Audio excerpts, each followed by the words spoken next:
salaamaaleykum wa rahmatullah mbooloo mi tey maa ngi fii ci abattoir Ndiolofène benn ñu fekk ci suñu papa ju baax bu ñu naan Alaaji Saliou Ndiaye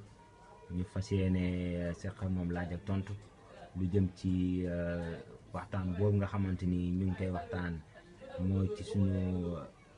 groupe association boobu ñu association pour la renaissance de Ndiayène Farba tey ñu fekk ko fii Alaaji Saliou Ndiaye ñu fas yéene waxtaan tey ci sa papa jooju nga xamante ni moo baax xanaa dañ lay jox kàddu gi rek nga am loo ñu ciy wax bisimilah.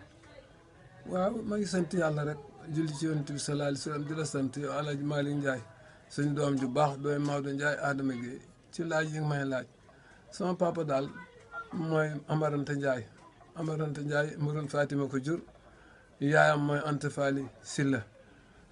bàyyi moo sañ ci Ndiayène Farba ba mu fa jógee mu bàyyi ko fa moom mu nekk fa moom dëkk ba ba mu fay góor gu baax la woon jàkkee Ndiayène Farba jooju moo ca daan nodd waxtu yu juróom fa lay jullee di wasifa di wax lu baax di digle lu baax kilifa la woon yàlla defoon leen moom moomoon dëkk ba képp kuy kilifa nguur boo ñëwee ci moom ngay dal moo lay teral booy jóg nga dem wax ko li nga xam moom la réew mi soxla mooy mu woo ñim dëkk wax leen ko sama baay nag nit la woon koo xam ne kii ku ubbeeku la woon yàlla defoon na it amoon na xam-xamu àdduna waaw lépp loo xam ne soxla nga ko si wàllu àdduna boo ñëwee bu la ko digalee boo ko defee la nga ci bëgg da nga ko am moo xam lépp looy